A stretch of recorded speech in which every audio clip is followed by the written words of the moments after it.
पूज्य श्री सद्गुरुदेव भगवान की जय।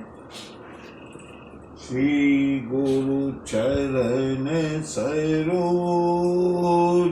रज निज मन मुकुर सुधार रघुवर विमल यश जो दायक फल बुद्धिहीन तनु जानिके सुमिरौ पवन कुमार बल बुद्धि विद्या देहु हरहु कलेश मिटाओ।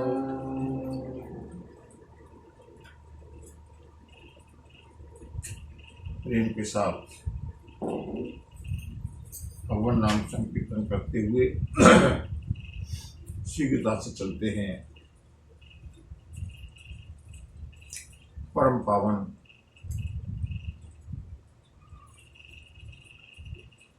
राम कथा मंदाकिनी की ओर।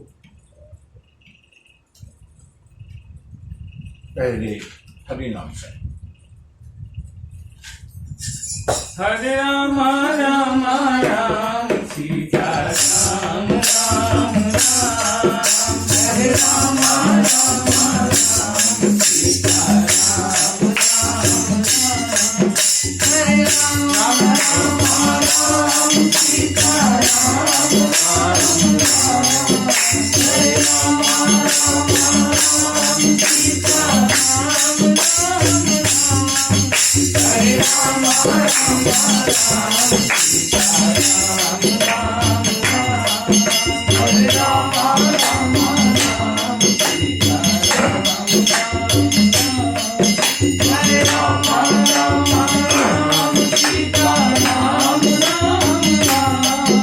हरे राम राम राम सीता राम राम राम हरे राम राम राम सीता राम राम राम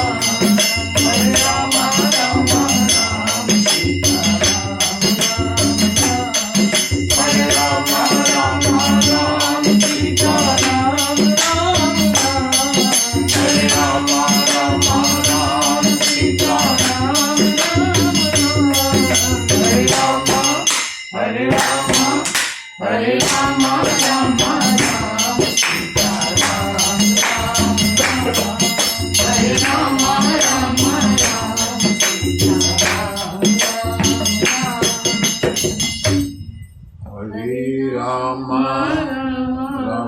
राम सीता राम राम राम हरे राम राम राम सीता राम राम राम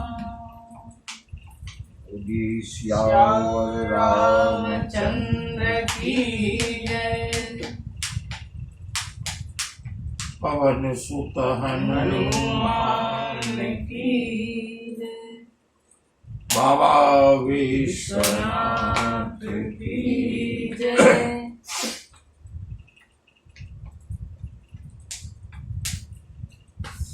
मंगल भवन मंगलहारी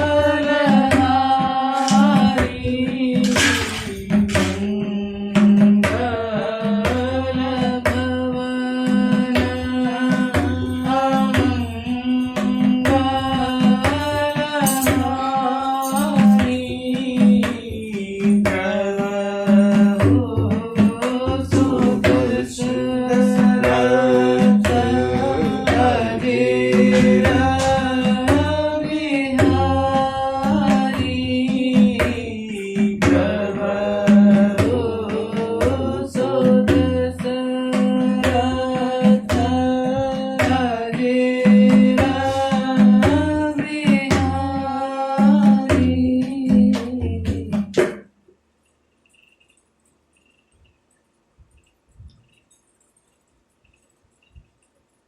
ये संसार एक यात्रा है।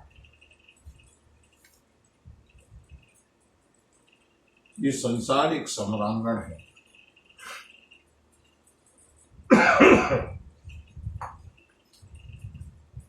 जिसमें जय विजय, हानि लाभ, जीवन मरण, यश अपयश, इन सब के द्वंद्व है। द्वंद्वों से ही संसार का निर्माण हुआ है।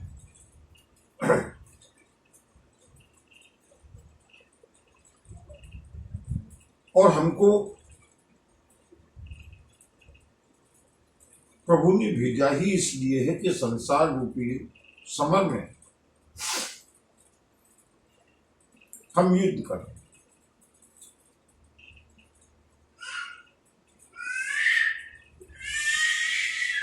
और हमारा जो अंतिम पुरुषार्थ है,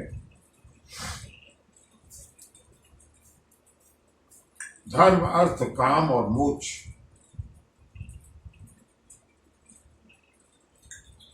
इन जन्म और मृत्यु के अनेक जन्मों के बंधन को काटकर हम मोक्ष को प्राप्त करें, मुक्ति को प्राप्त करें। परंतु आजकल तो मोक्ष बहुत सरल शब्द मान लिया गया है। कोई भी काम हो उससे मुक्ति हो जाएगी। मुक्ति बातों से नहीं होती है। अवश्यमेव भोक्तव्यम् कृतं कर्म शुभाशुभम्। जो भी हमने शुभ और अशुभ कर्म किए हैं, जब तक उन कर्मों का पूरी तरह क्षय नहीं हो जाता, तब तक मुक्ति, तब तक मोक्ष, तब तक कैवल्य संभव नहीं।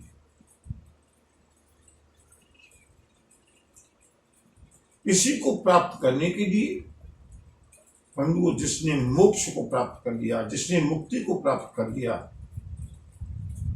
यद्यपि मोक्ष क्या है ये एक बड़ा विषय है।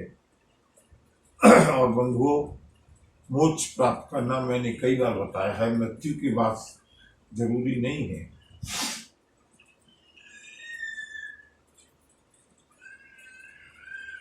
जो जीवन मुक्त प्राणी है वो जीते जी मुक्त होते हैं।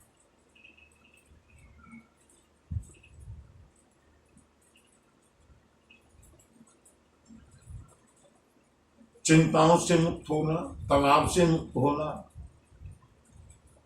द्वंद्वों से मुक्त होना, जय पराजय, लाभ हानि, सुख दुख, इन सब से परे हो जाना, इन सब से मुक्त हो जाना, यही जीवन मुक्ति है। और इसी प्रकार के जब सारी द्वंद्वों से हम जीते जी मुक्त होते जाएंगे, तो अंतिम द्वंद्व बचता है जन्म और मृत्यु। जन्म और मृत्यु से भी परे हो जाना, इसी का नाम कैवल्य है, इसी का नाम मोक्ष है।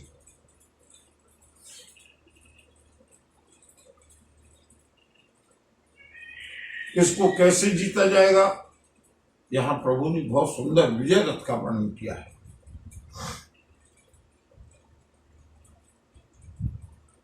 परंतु हम सबके मतलब का विषय है, इसलिए मैंने इसको थोड़ा सा संजो करके रखा था।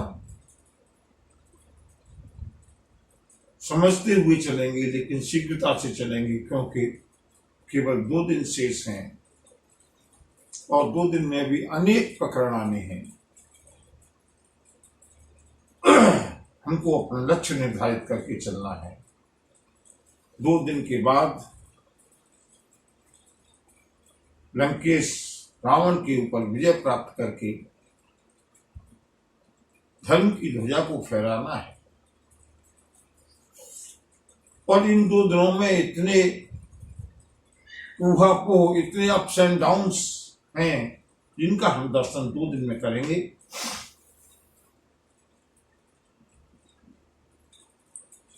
5-7 मिनट का समय केवल विजय रथ को समझने के लिए दें, जिससे कि हम अपने इस जीवन रूपी संग्राम को आसानी से लड़ सकें, जीत सकें।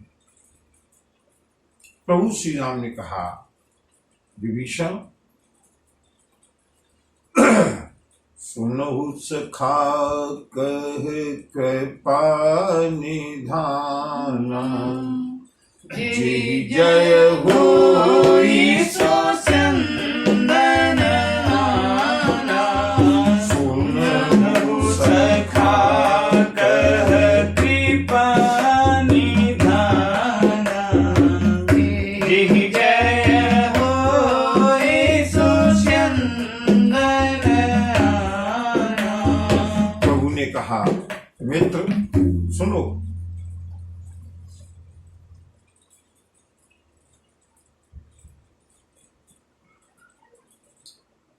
बंधु यहां पर एक बात स्पष्ट कर दूं, हमारे शास्त्रों में, हमारी संस्कृति में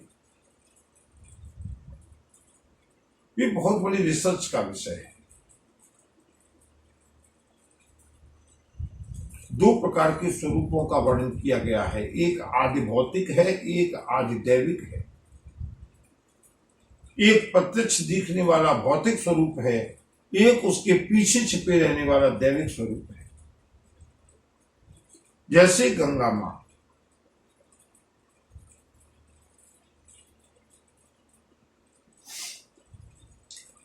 मानो तो मैं गंगा मां हूं, ना मानो तो बहता पानी, मानो तो मैं गंगा मां हूं, ना मानो तो बहता पानी। गंगा हमारे यहाँ देवी है, माता है, लेकिन क्योंकि विज्ञान और हमारी बुद्धि केवल उन विषयों को ही प्रमाणित मानती है जो दिखाई देती है, इसे आदि भौतिक रूप कहते हैं। और इसके पीछे छिपा हुआ है आदि दैविक रूप, सूक्ष्म रूप।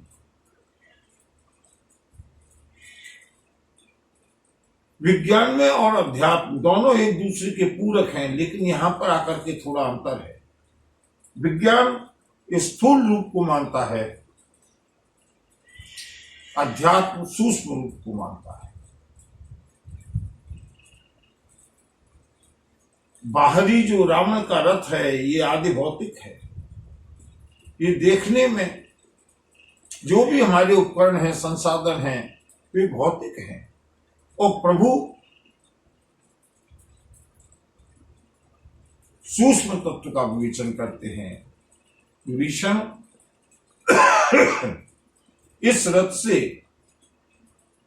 विजय हो ये संभव नहीं है, लेकिन मैं एक अजेय विजय रथ का वर्णन करता हूं। और बंधुओं चलते हैं उस विजय रथ की ओर। अपने जीवन में हम उस विजय रथ को पर सवार होने का प्रयास करें।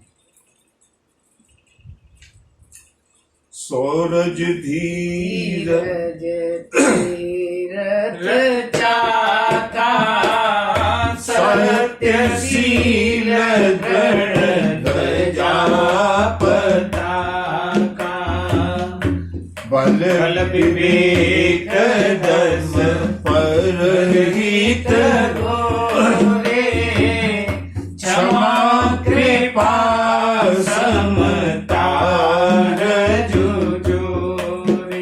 जितने भी हमारी दैवी गुण हैं, उन दैवी गुणों से ये विजय रथ बना है। दैवी गुणों की स्थापना होना ही विजय रथ है।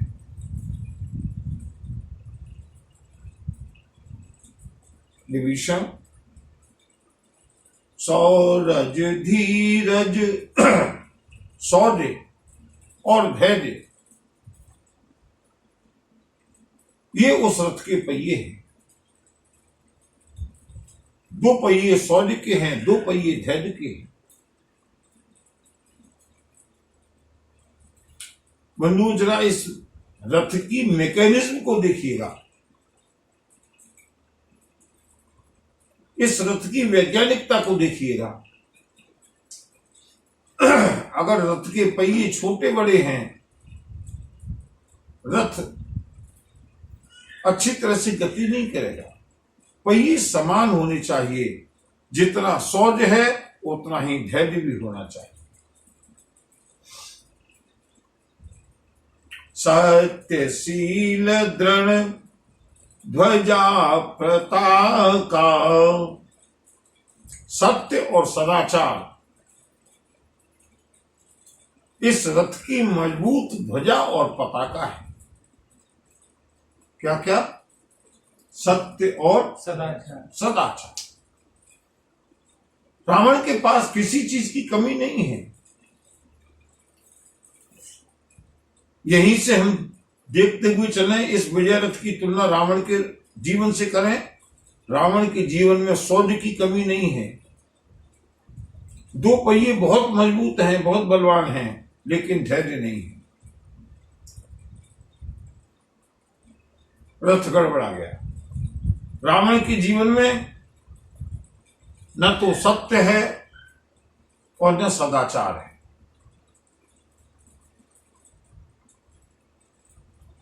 श्री एक और हम डिस्टिंग्विश करने के लिए दो पक्ष के लेते हैं, एक राम और एक रावण। और बंधुओं, हम उनका निरीक्षण करते हुए चलेंगे और बाद में देखेंगे कि हम इन गुणों को कैसे ग्रहण कर सकते हैं।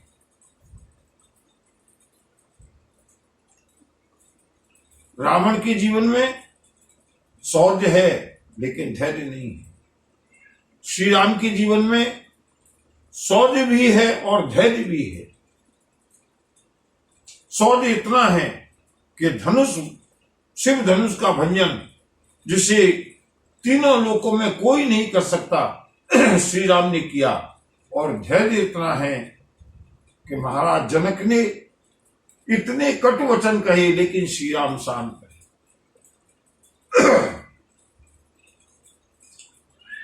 रावण के पास शौर्य है लेकिन धैर्य नहीं। रावण की ध्वजा और पताका दोनों नहीं है। न जीवन में सत्य है और न सदाचार है। और श्री राम के जीवन में सत्य भी है और सदाचार भी है। बल विवेक दम अरहित घोरे, क्षमा कृपा समता रजुजोरे। रथ में कितने घोड़े होते हैं? 4।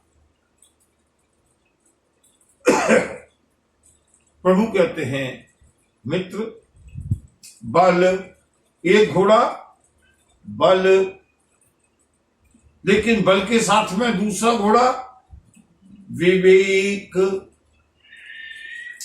बल हो और अविवेक हो तो रथ सही रास्ते पर जाएगा क्या?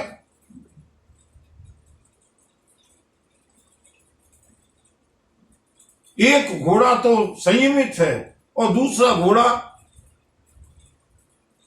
अनियंत्रित है, अंकुश में नहीं है। रथ को कहीं का कहीं ले जाकर के पटक देगा। रावण के जीवन में बल है लेकिन विवेक नहीं है। दम, इंद्रियों का दमन, इंद्रियों का वश में होना, तीसरा घोड़ा। और चौथा परहित, दूसरों का कल्याण। बंधु, 4 घोड़े बताए, बल, विवेक, इंद्रिय दमन और परहित। श्री राम के जीवन में ये चारों घोड़े मजबूत हैं। और इन घोड़ों को जिस रस्सी से, जिस राशि से जोड़ा गया है, वो 3 रस्सियां कौन कौन सी हैं? बोली क्षमा कृपा समता रजुजोरे। जीवन में क्षमा हो, जीवन में कृपा हो, दया हो और जीवन में समता हो। रावण के जीवन में न क्षमा है, न दया है, न समता है। श्री राम के जीवन में क्षमा भी है, दया भी है, समता भी है। ईस भजन सारथी सुजाना, विरति चर्म संतोष कृपाना। ईस भजन सारथी सुजाना, विरति चर्म संतोष कृपाना। ईश्वर का भजन इस रथ को चलाने वाला सारथी।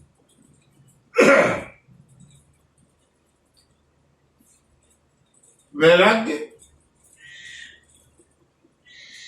ढाल है। जब राग का प्रहार हो, जब विषयों का प्रहार हो, वैराग्य की ढाल से उनको रोक दिया। रावण कवच पहने हैं,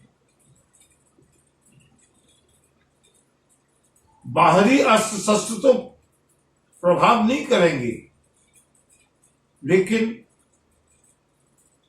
रावण के पास वो कवच नहीं है जो श्री राम के पास है। विरति चर्म, वैराग्य रूपी ढाल जिसके पास है, संतोष कृपाणा, संतोष रूपी तलवार, दान परसु, रथ में बहुत सारे अस्त्र भी रखे रहते हैं ना। दान परसु बुद्धि शक्ति प्रचंडा, ये दैवी गुण है बंधु। ये जीवन में अस्त्र शस्त्र है। दान फरसा है, बुद्धि प्रचंड शक्ति है, वर विज्ञान कठिन को दंडा, श्रेष्ठ प्रज्ञा, श्रेष्ठ विज्ञान इस रथ का कठोर धनुष है। अमल अचल मन त्रोन समाना, समजम नियम श्री मुख नाना। निर्मल, पाप रहित और स्थिर जिसका मन है वो तरकस है।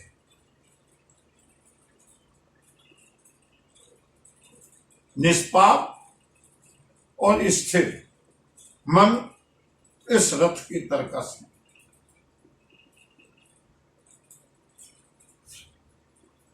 समजम, सम माने मन को वश में समझा करके करना, इंद्रियों का समन करना। यम,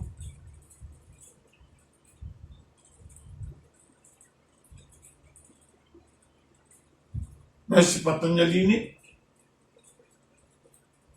यम और नियम, ये अष्टांग योग के दो प्रमुख अंग बताए हैं। यम के पुनः 5 अंग हुए, अहिंसा, सत्य, अस्तेय, ब्रह्मचर्य, परिग्रह आदि आदि। प्रभु श्री राम कहते हैं ये इस तरकस में रखे हुए बाण हैं। सम, मन अगर हमारा बस में है, जम, अहिंसा, सत्य, अस्तेय, ब्रह्मचर्य, अपरिग्रह,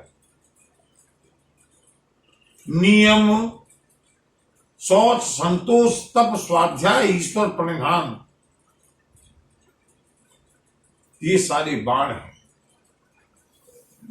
कवच अभेद विप्र गुरु पूजा, ऐसा सम विजय उपाय न दूजा। कवच क्या है? कवच अभेद। विभीषण, रावण जिस कवच को पहने हुए है ना, इस कवच को तो देखना, अभी मेरे बाण इस कवच का तो छेदन कर देंगे, लेकिन जो अभेद कवच है वो क्या है?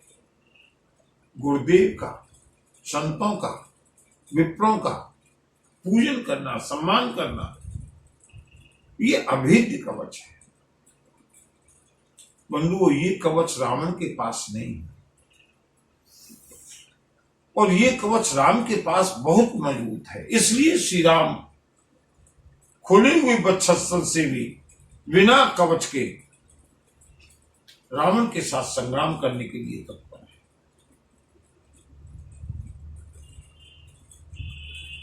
गुरुदेव वशिष्ठ की कृपा, गुरुदेव विश्वामित्र की कृपा,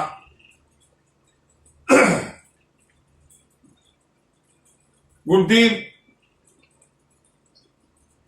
कुंभज की कृपा, गुरुदेव अत्रि ऋषि की कृपा, गुरु पूजा, जिसके पास इतने संतों का, विप्रों का, गुरुओं का आशीर्वाद है, भगवान कहते हैं ये कवच अभेद, ये अभेद कवच है। बंधु, ऊपर की चाहे टेक्निकल चीजें समझ में नहीं आई हों, लेकिन जीवन में इस कवच को धारण करने का हम लोग प्रयास कर सकते हैं। ज्येष्ठों की, श्रेष्ठों की, गुरुओं की, पूजनीयों की सेवा, पूजा और उनका आशीर्वाद जिसके पास है, उसे कोई भी संसार रूपी सागर में समझ में हरा नहीं सकता। भगवान कहते हैं ये ही सम विजय उपाय न दूजा। विभीषण, इसके समान जीतने का कोई दूसरा उपाय नहीं है। सखा धर्ममय असरथ जाके जीतन कहन कतहु रिपुता के। राम सिया राम, सिया राम, जय जय राम, राम सिया राम सिया राम, जय जय राम। मित्र विभीषण, जिसके पास ऐसी दैवीय शक्तियों से सुसज्जित ऐसा धर्म में जिसके पास रथ है, वो अजय है। उसके लिए जीतने के लिए कोई शत्रु शेष नहीं है।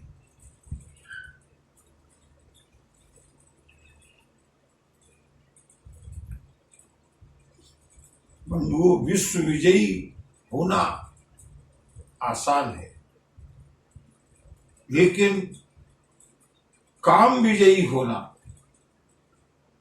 कामनाओं को विजय प्राप्त करना, इंद्रियों का विजय प्राप्त करना, ये बहुत दुर्लभ है। सिकंदर विश्व विजय के लिए चला था, नेपोलियन विश्व विजय के लिए चला था। जिसकी कामनाएं अभी समाप्त नहीं हुई हैं, वो विश्व विजय करके भी बंधुओं अधूरा है, भिखारी है।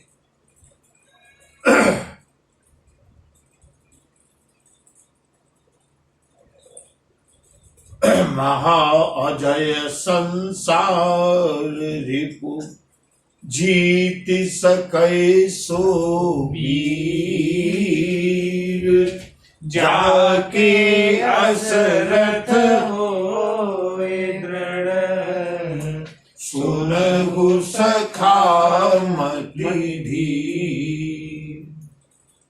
ये सखा ही मित्र, जिसके पास ऐसा मजबूत रथ है, वह वीर संसार के जन्म मृत्यु रूपी महान दुर्जय शत्रु को, अजय शत्रु, इसको भी जीत सकता है। फिर रावण जैसे शत्रु की तो बात ही क्या है। सुनि प्रभु बचन विभीषण, हर्षि गहे पद कंज, यही मिस मोहे उपदेश हो, राम कृपा सुख पुंज, सियावर रामचंद्र पद जय सर शंकर हरिओ, जय जय सिया राम, जय जय हनुमान। प्रभु ने अजय विजय रथ का उपदेश दिया है। विभीषण प्रसन्न हुए, विभीषण की शंका समाप्त हुई। प्रभु श्री राम के चरण कमलों को पकड़ा है विभीषण ने। और बंधुओं, आज का थोड़ा सा समय गंभीर चर्चा में बीता है, लेकिन समझने लायक है। जीवन में पालन करने योग्य है, इसलिए मैंने थोड़ा समय लगाया। अब हम चलते हैं उस भयानक युद्ध की ओर, जिसको देखने के लिए स्वयं भगवान शिव आज पधारे। उत्पचार 10 कंधर, इतंगद हनुमान, लगत निशाचर भालू कपिल, करि निज निज प्रभुआन। एक ओर से रावण ललकार रहा है, उत्पचार 10 कंधर, और उस रावण की ललकार का उत्तर इत अंगद हनुमान। इधर से बजरंगबली और बाली नंदन अंगद रावण को ललकारते हुए। बंधु, छोटी बात नहीं है। जिस रावण को देवता भी नहीं ललकार सके, उस रावण को 2 बानर ललकार रहे हैं। निशाचर और बानर भालू अपने अपने स्वामी का गुणगान करते हुए, अपने अपने स्वामी की दुहाई देते हुए आपस में युद्ध करने लगे।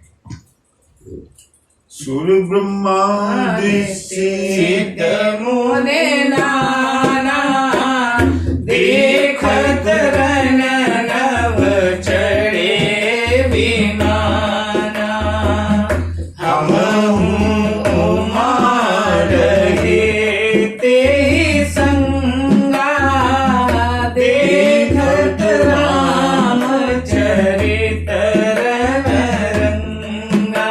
भगवान शिव कहते हैं देवी पार्वती,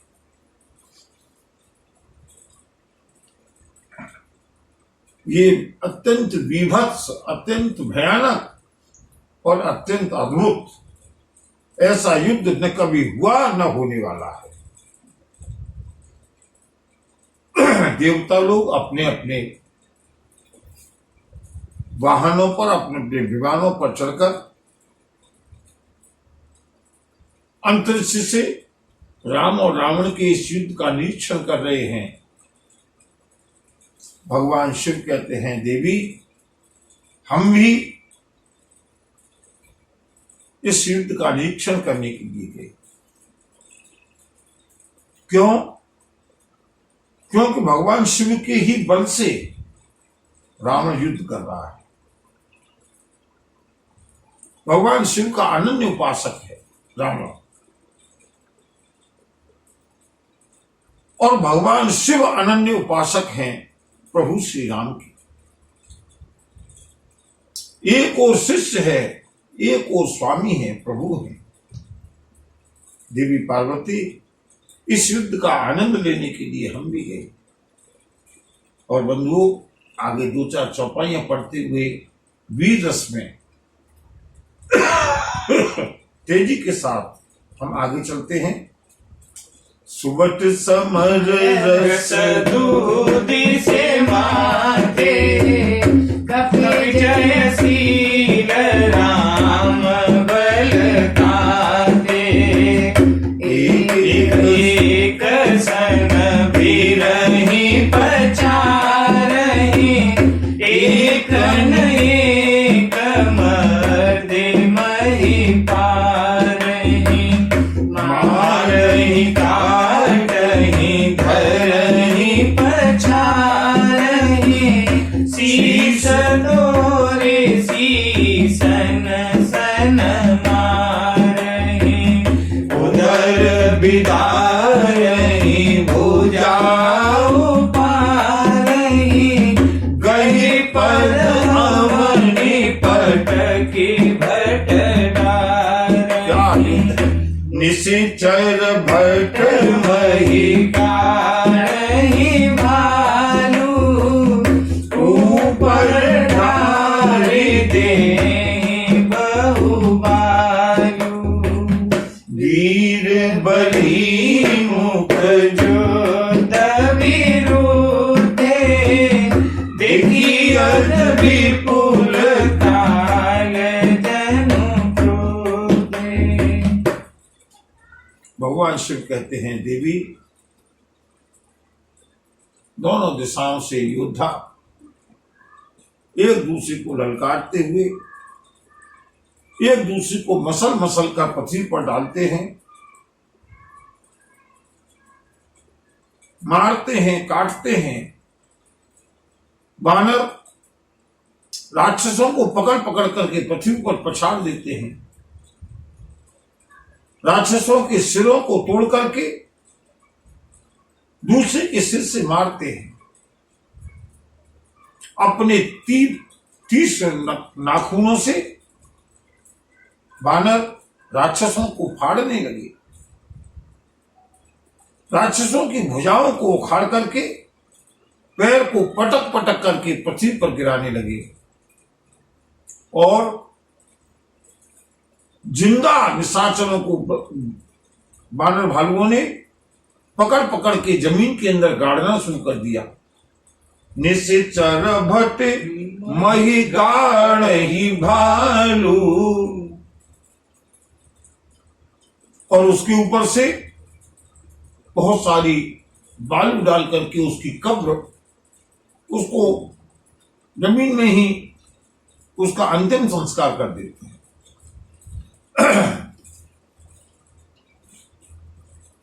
आज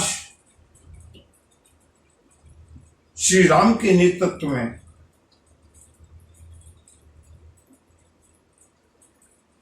रामादल प्रबल होता हुआ देखा।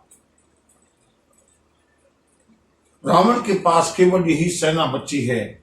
सेना कटने लगी, फटने लगी। निज दल विचलत विचलित देख से 20 भुजा 10 चार, रथ चढ़ी चले उदसानन, हेरऊ फिरऊ करे दात। रावण ने देखा मेरी सेना में खलबली मच गई। अपनी सेना को विचलित देख करके रावण ने अपनी 20 भुजाओं को प्रकट किया है युद्ध क्षेत्र में। मैंने बताया था ना, ये रावण के इच्छा पर था, कब 10 सिर प्रकट करना, कब 20 भुजाएं प्रकट करना। रावण ने अपनी 20 भुजाओं को प्रकट किया।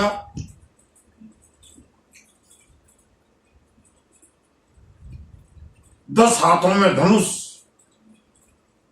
10 हाथों में बाण, टंकार करता हुआ अपनी सेना को लौटाने लगा।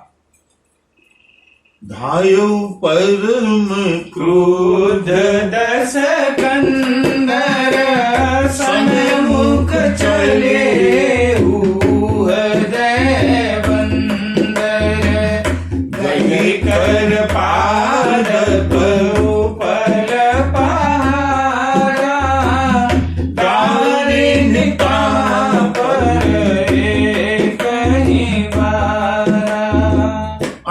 अत्यंत क्रोधित होकर के रावण ने अपने रथ को दौड़ाया है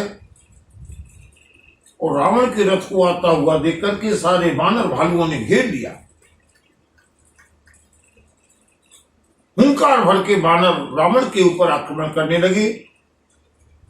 हाथों में वृक्ष, पत्थर, पहाड़ लेकर के रावण के ऊपर एक साथ प्रहार करते हैं, लेकिन लाग ही सैल वज तन दासु खंड खंड होए फूटे आंसू। उसके वज्र जैसे शरीर में बड़े बड़े पर्वत जाकर के टकराते हैं। टकराने के बाद छोटे छोटे टुकड़े, बालू जैसे टुकड़े होकर के गिर जाते हैं। रावण के ऊपर कोई प्रभाव नहीं पड़ा। चलन अचल रहा रथ रोपी रण दूर मद रावण अति कोपी। जो रावण रावण है, मैंने कई बार रावण की बल की प्रशंसा की है। अंत में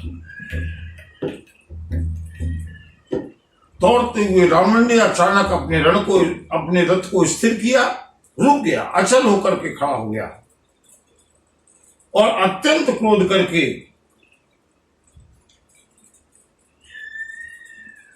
अभी तक रावण के सामने श्री राम नहीं है। वानर भालू अंगद और हनुमान के संरक्षण में युद्ध करते हुए रावण ने वानर भालू को पकड़ पकड़ के मसलना प्रारंभ कर दिया। चले पराई भालू कपि नाना त्राहि त्राहि अंगद हनुमाना। वानर भालू जब रावण पकड़ पकड़ के मसलने लगा, वानर भालू इधर उधर भागने लगे। हे हनुमान, हे बजरंगबली, हे अंगद, रक्षा कर। पाहि पाहि रघुवीर गोसाई यह खल खाए काल की नाई। रक्षा करो बजरंगबली, ये दुष्ट तो हमको काल की तरह खाई जा रहा है। रावण ने देखा वानर भालुओं की सेना में भगदड़ मच गई। रावण ने अपने 10 धनुषों को संधान करके उनके ऊपर बाणों का प्रहार करना प्रारंभ किया। वो चारों ओर भगवान शिव कहते हैं, देवी रामादल में हाहाकार मच गया। रावण के एक धनुष और एक बाण से देवता कांपते हैं। आज रावण के 10 हाथों में धनुष हैं। 10 हाथों से बाणों का संधान करके अत्यंत क्रोध के साथ जब रावण ने चारों ओर बाण चलाना प्रारंभ किया, वानर भालू भयभीत होकर के पलायन कर गए। निज दल विकल देखी कटी कसी निसंग धनुहार लक्ष्मण चले क्रोध होए नाय राम पदमान। लक्ष्मण जी ने देखा हमारा दल विचलित हो गया। श्री राम के चरणों में प्रणाम करके, श्री राम से आज्ञा लेकर के अपने कंधे पर अपने तूणीर को, अपने तरकस को कस के हाथ में धनुष लेकर के लक्ष्मण चले क्रोध हुए नाय राम पदमात। क्रोधित होकर के आज लक्ष्मण रावण से युद्ध करने के लिए चले हैं और लक्ष्मण जी ने ललकारा है रावण को। रेखल का कपि भालू मोहि बिलोकु तोर मैं कालू। रेखल का कपि भालू मोहि बिलोकु तोर मैं कालू। लक्ष्मण जी ने ललकार कर कहा, अरे दुष्ट, इन मानव भालुओं को क्या मार रहा है? मुझे देख, मुझसे युद्ध कर, मैं तेरा काल हूं। और बंधुओं, जैसे ही रावण ने लक्ष्मण को देखा, रावण के हृदय में ज्वालामुखी फूट पड़ा। क्यों? मेरे प्रिय पुत्र मेघनाद का वध करने वाला यही लक्ष्मण है। रावण ललकारने लगा, अरे लक्ष्मण, खोजत रहे हो तो हे सुत घाती, आज निपाते जुड़ावो छाती। रावण ने कहा, अरे लक्ष्मण, मेरे पुत्र के हत्यारे, मेरे पुत्र का वध करने वाले, मैं तुझी को खोज रहा था। आज तेरा वध करके मैं अपनी छाती ठंडी करूंगा। तैने मेरे प्रिय पुत्र मेघनाद का वध किया है। ऐसा कहकर अस कही छाणे से बाण प्रचंडा, लक्ष्मण किए सकल सतखंडा। कोटिन आयुध रावण डारे, तिल प्रवान करी काटे निवारे। ऐसा कहकर के रावण ने अपने प्रचंड बाणों का प्रहार किया है लक्ष्मण के ऊपर। दसों धनुषों से रावण सुमित्रा नंदन के ऊपर निरंतर तीक्ष्णतम बाणों का प्रहार करता हुआ, और उधर लक्ष्मण अकेले बिना कवच के, बिना किसी सुरक्षा कवच के रावण से युद्ध करते हुए रावण के आने वाले अनेकों अनंत बाणों को लक्ष्मण किए सकल सतखंडा। जितने भी बाणों का प्रहार रावण करता है, लक्ष्मण जी सबको तत्काल काट करके खंड खंड कर देते हैं। रावण ने अनेक प्रकार के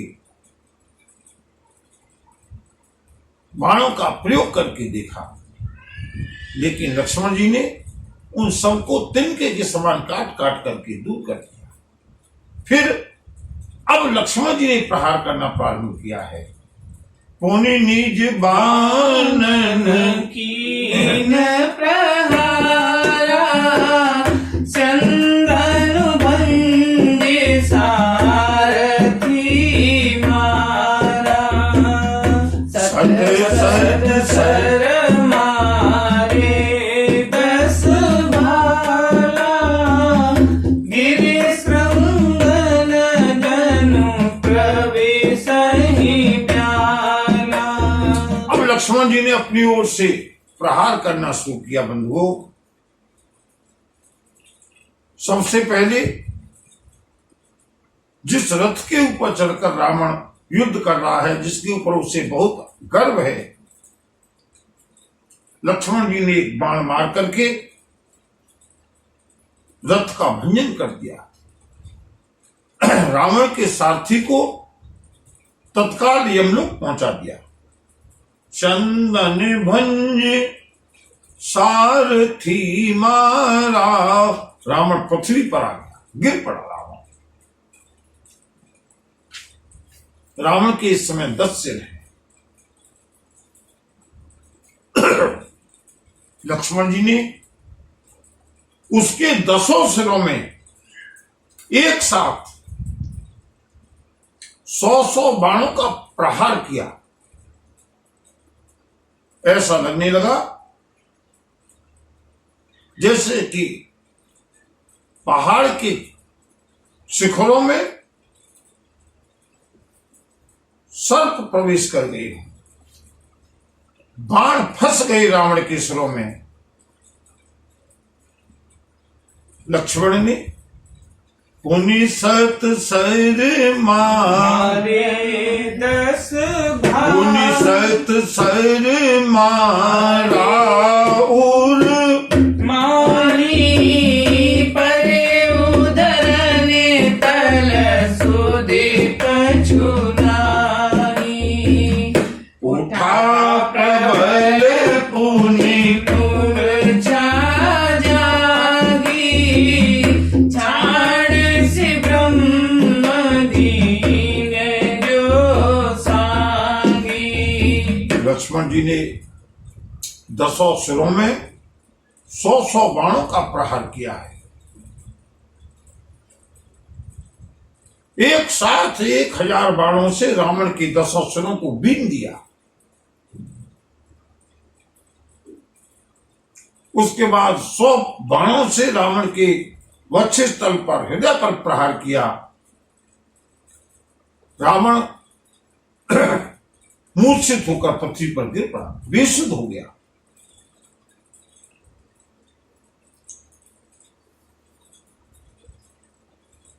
रथ टूट चुका है, पृथ्वी पर पड़ा है रावण। रावण को भूमि पर पड़ा हुआ देख करके जैसे ही लक्ष्मण जी ने रणभूमि से सिर लौटे हैं, देखा रावण तो धराशायी हो गया। रावण तत्काल मूर्छा से उठा प्रबल पुनि मूर्छा जागी मूर्छा के टूटते ही रावण फिर उठ करके बैठ गया। लक्ष्मण जी युद्ध से विमुख होकर के श्री राम की ओर जाते हुए जैसे ही रावण ने पुनः ललकारा, लौटते हुए शेषावतार लक्ष्मण पुनः रावण की ओर आक्रमण करने के लिए जो ही हुए, रावण ने विचार किया इसने मेरे पुत्र मेघनाद को नहीं छोड़ा, जो मेघनाद जैसा बलशाली इसके हाथों मारा गया, आज इसने मुझको मूर्छित कर दिया। लगता है राम नहीं है, लक्ष्मण के ही हाथों कहीं मेरा प्राणांत न हो जाए। इसलिए बंधु रावण ने आज पुनः ब्रह्मा जी की दी हुई एक अमोघ शक्ति का प्रयोग किया है लक्ष्मण के ऊपर।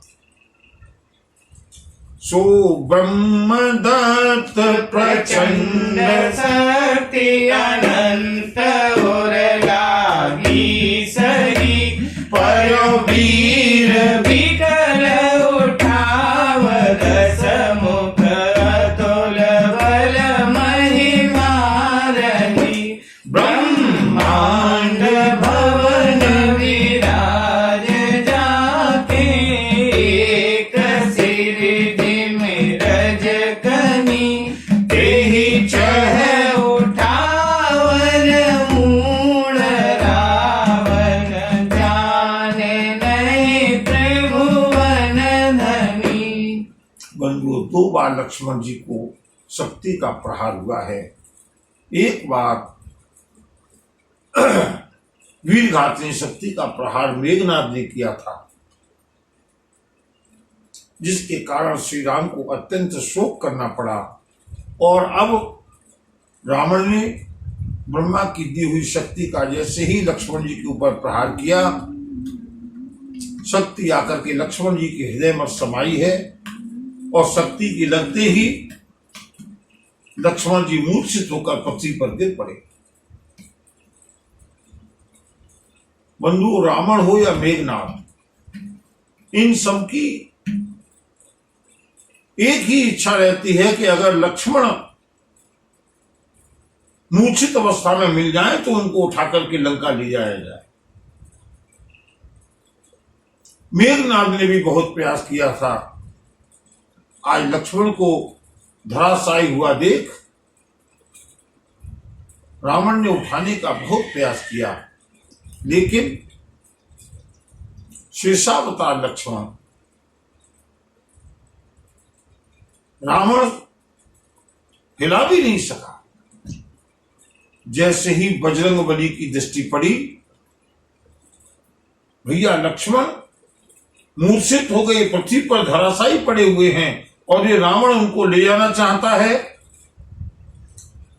देखि पवन सुत धायऊ, बोलत वचन कठोर, आवत कपिल हन्योते, मुष्टि प्रहार प्रघोर सियावर रामचंद्र पद